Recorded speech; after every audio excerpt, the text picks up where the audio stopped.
আসসালামু আলাইকুম। মম কল্পনা কিচেনে আপনাদের সবাইকে স্বাগত। আশা করি আল্লাহর অশেষ মেহেরবানিতে আপনারা সবাই অনেক ভালো আছেন। আলহামদুলিল্লাহ, আমিও আপনাদের দোয়ায় এবং আল্লাহর অশেষ কৃপায় অনেক ভালো আছি। দেশ থেকে এবং দেশের বাইরে থেকে যে যেখান থেকে এই ভিডিওটি দেখছেন সবাইকে আন্তরিক শুভেচ্ছা এবং অনেক ভালোবাসা। প্রতিদিনের মতো আজকেও একটা নতুন রেসিপি নিয়ে আবার আমি আপনাদের মাঝে ফিরে এসেছি। আশা করি আপনাদের অনেক ভালো লাগবে। তো চলুন আজকে রেসিপিটাকে একবার দেখে আসি।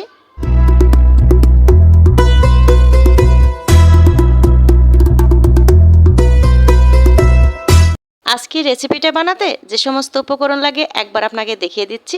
প্রথমে লাগবে একটা ডিম। এই যে দেখুন আমি একটা ডিম নিয়ে নিয়েছি। আর এক পিস এই যে স্লাইড চিজ। এই চিজটা যে কোনো সুপার শপে আপনারা পেয়ে যাবেন, বললেই আপনাদেরকে বের করে দেবে। এক পিস চিজের সঙ্গে এই যে এক পিস আমি ব্রেডও নিয়ে নিয়েছি, একেবারে টাটকা ফ্রেশ ব্রেডটা নিয়ে নিয়েছি।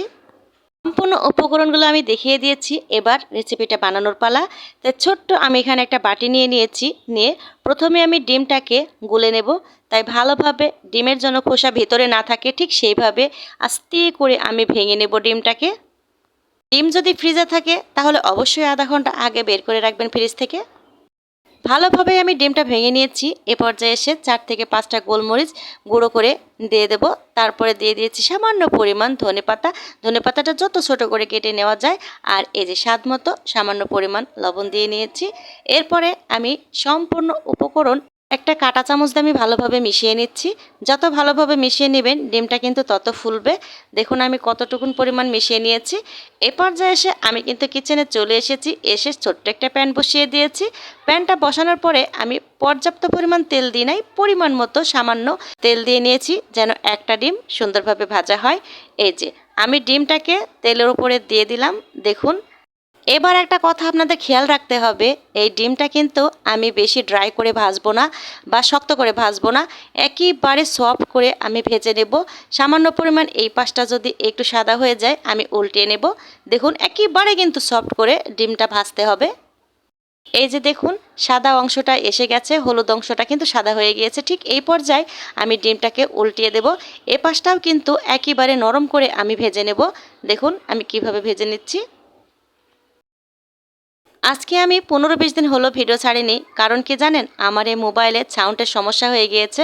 আজকের ভিডিওতেও কিন্তু অনেক সাউন্ড কম লাগছে, আপনারা কষ্ট করে একটু শুনে নেবেন। ডিম ভাজা হয়ে গিয়েছে।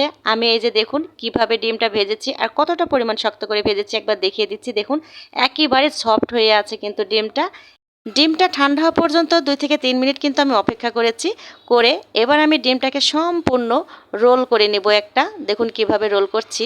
এইভাবে রোল করার পরে আপনারা হাফ ইঞ্চি পরিমাণ মোটা করে ডিমটাকে সুন্দর করে কিন্তু কেটে নিতে হবে। দেখুন একেবারে পাস্তা যেমন থাকে হাফ ইঞ্চি পরিমাণ মোটা, ঠিক সেরকমভাবে করে কেটে নেবেন। দেখুন আমি কিভাবে কাটছি। এইভাবে রোল করে পাস্তার মতো কেটে নিতে হবে এমন কিন্তু কিছু না, যে যেভাবে শেপ দিতে পছন্দ করেন সেভাবেই কিন্তু কেটে নেবেন। আমার কাছে ঠিক এই শেপটাই কিন্তু ভালো লাগে। দেখুন তো আমি কিভাবে কেটেছি। এই যে হাফ ইঞ্চি মতো মোটা করে কিন্তু আমি কেটে নিয়েছি। এ পর্যায়ে এসে কিন্তু আমি আবার চলে এসেছি কিচেনে এসে আমি সামান্য পরিমাণ বাটার দিয়ে নিয়েছি। যেই তেলে আমি ডিমটা ভেজেছি ঠিক সেই তেলের উপরে আমি বাটারটা দিয়ে দিয়েছি। বাটারটা দেওয়ার পরে এবার আমি এই যে ব্রেডটাকে ভালোভাবে এপাশ ওপাশ উল্টিয়ে ভেজে নেব। দেখুন একেবারে শক্ত করে ভেজে নেব না, হালকা একটু ভাজা হলেই কিন্তু হয়ে যাবে। এই যে দুই পাশটা ঠিক এমন একটা লাল হলেই কিন্তু আমাদের ভাজা হয়ে যাবে। তো এটা বাচ্চারা খাবে, তাই একটু নরম করেই আপনারা ভেজে নেবেন। মোবাইলের সাউন্ডের কারণে আমাকে কিন্তু অনেক জোরে জোরে কথা বলতে হচ্ছে, তাই কথা কিন্তু একেবারে ভালো লাগছে না। তারপরেও প্লিজ একটু কষ্ট করে আপনারা শুনে নেবেন। রুটিটা আমি ভেজে নিয়েছি সুন্দর করে। এ পর্যায়ে এসে 1 চামচ মতো আমি এখানে দিয়ে দিয়েছি টমেটো সস মাখানোর পরে এবার চিজটা দিয়ে দেব। এই চিজটা আমি বারবার বলছি, যে কোনো সুপার শপে গেলে আপনারা চাইলেই দিয়ে দেবে।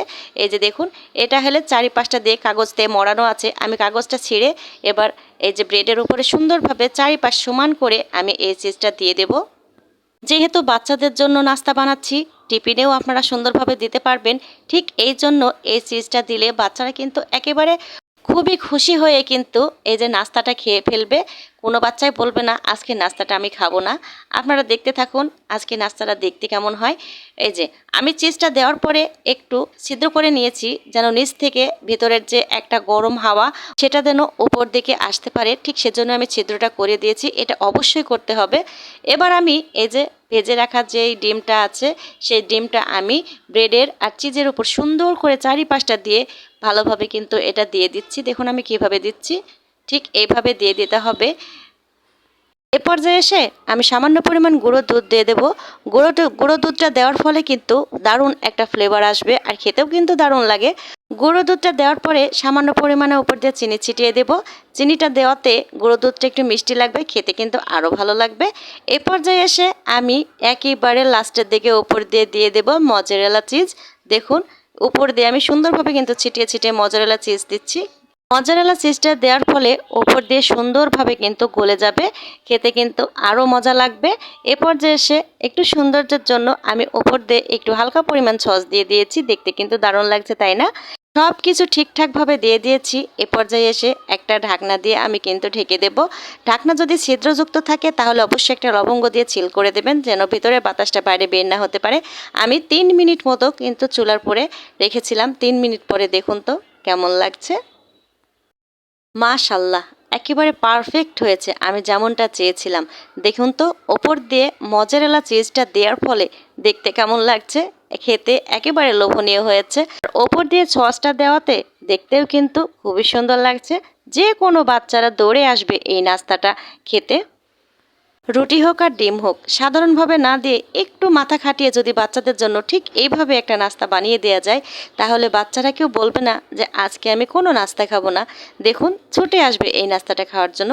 একটু উঁচু করেও আমি আপনাদেরকে দেখিয়ে দিলাম ভেতরটা কেমন হয়েছে। নিচের কিন্তু চিজটা দারুণভাবে গলেছে, একটু আপনারা খেয়াল করে দেখুন। এই তো হয়ে গেল আমার সেই কাঙ্ক্ষিত একটা ডিম আর একটা পাউরুটি দিয়ে ঝটপট 3 মিনিটেই বাচ্চাদের নাস্তা বা টিফিন। ভিডিওটি যারাই দেখছেন বা দেখবেন বা অলরেডি দেখে নিয়েছেন তাদের কাছে একটাই অনুরোধ, আমার এই ভিডিওটিতে একটা লাইক দিয়ে দেবেন, সাথে একটা সাবস্ক্রাইব অবশ্যই করবেন, পাশে থাকা বেল বাটনটা অবশ্যই প্রেস করবেন, তাহলে প্রতিদিনের যে ভিডিওগুলো আমার ছাড়বো অবশ্যই আপনার কাছে সবার আগে পৌঁছে যাবে। আজকের মতো ভিডিওটি এখানেই রেখে দেবো, আবার দেখা হবে অন্য কোনো রেসিপি নিয়ে। আল্লাহ হাফিজ, আসসালামু আলাইকুম।